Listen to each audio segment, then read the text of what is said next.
പ്രധാനപ്പെട്ട വാർത്തയിലേക്കാണ്. തൃശൂർ ഇരിങ്ങാലക്കുടയിൽ കല്ലട വേലാഘോഷത്തിനെത്തിച്ച ആന ഇടഞ്ഞോടി. പടിഞ്ഞാട്ടുമുറി ശാഖ എഴുന്നള്ളിപ്പിനായി എത്തിച്ച ആയിൽ ഗൗരീനന്ദൻ എന്ന ആനയാണ് ഇടഞ്ഞത്. മൈതാനത്ത് പാർക്ക് ചെയ്തിരുന്ന പിങ്ക് പോലീസിന്റെ കാർ ആന കുത്തിമറിച്ചിട്ടു. കാറിന്റെ പുറകുവശം പൂർണ്ണമായും തകർന്നിട്ടുണ്ട്. തുടർന്ന് എലിഫന്റ് സ്ക്വാഡ് പ്രവർത്തകരും ആനപ്പാപ്പാന്മാരും ചേർന്നാണ് ആനയെ തളച്ച് പ്രദേശത്തു നിന്നും മാറ്റിയത്.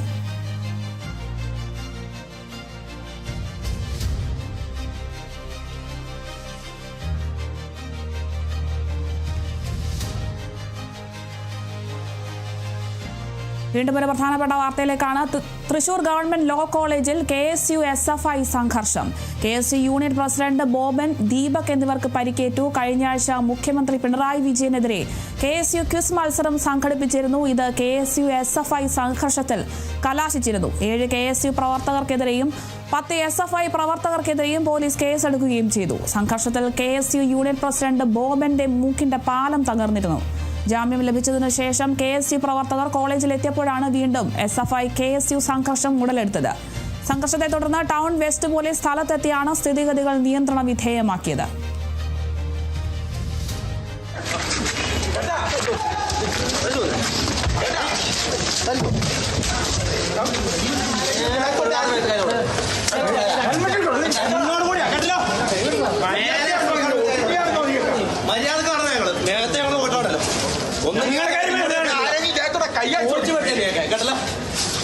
ഇങ്ങോട്ടൊന്നും അല്ല കേട്ടോ, നിന്നോട് കൂട്ടിയാ പറഞ്ഞേ. വേർത്ത് നിന്ന് പിള്ളേർ ദേവൻ ഇറങ്ങി വന്നപ്പോ കുറയുന്നല്ലേ നീ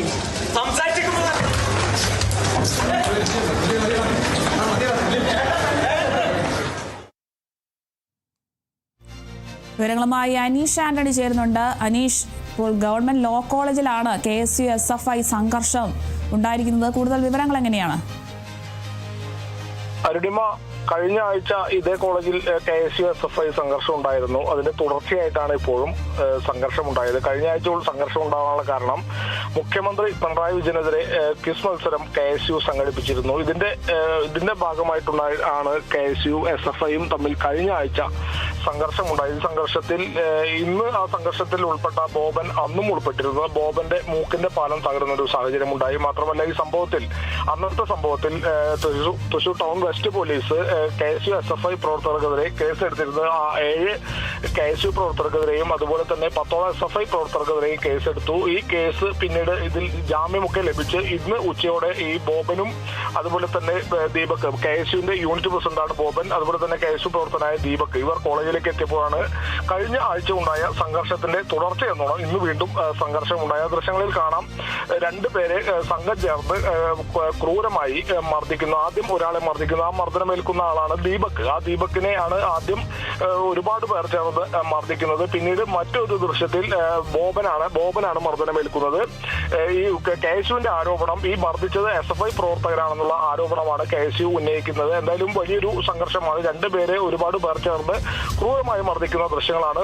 മർദ്ദനം മാത്രമല്ല, അസഭ്യവർഷവും ഒക്കെ അതിൽ ഉൾപ്പെട്ടിട്ടുണ്ട്. എന്തായാലും ഈ ദൃശ്യങ്ങൾ പകർത്തിയതും മറ്റ് KSU പ്രവർത്തകർ തന്നെയാണ്. കോളേജിൽ നിന്നുള്ള KSU പ്രവർത്തകർ തന്നെയാണ് ഈ ദൃശ്യങ്ങൾ മാധ്യമ പ്രവർത്തകർക്ക് അയച്ചു നൽകിയത്. എന്തായാലും ഈ സംഘർഷത്തെ തുടർന്ന് പോലീസിനെ വിവരം അറിയിച്ചു. വെസ്റ്റ് പോലീസ് എത്തിയാണ് ഈ സംഘർഷത്തിൽ അയവ് വന്നതും സംഘർഷം അവിടെ അവസാനിപ്പിക്കുന്ന ഒരു സാഹചര്യത്തിലേക്കൊക്കെ പോലീസ് എത്തിയാണ് അത് നിയന്ത്രണ വിധേയമാക്കിയത്. എന്തായാലും നിലവിൽ ബോബനും ദീപക്കും തൃശൂർ ജില്ലാ ആശുപത്രിയിൽ ഇപ്പോൾ ചികിത്സ തേടിയിട്ടുണ്ട്. അരുണിമ, ശരി, വ്യക്തമാണ്. തൃശൂർ ഗവൺമെന്റ് ലോ കോളേജിലാണ് ഇപ്പോൾ SFI KSU സംഘർഷം ഉണ്ടായിരിക്കുന്നത്. KSU യൂണിറ്റ് SFIക്കും KSU പ്രവർത്തകർക്കെതിരെയും ഇപ്പോൾ കേസെടുത്തിട്ടുണ്ട്. കൂടുതൽ വിവരങ്ങൾ നൽകിയത് അനീഷ് ആന്റണിയാണ്.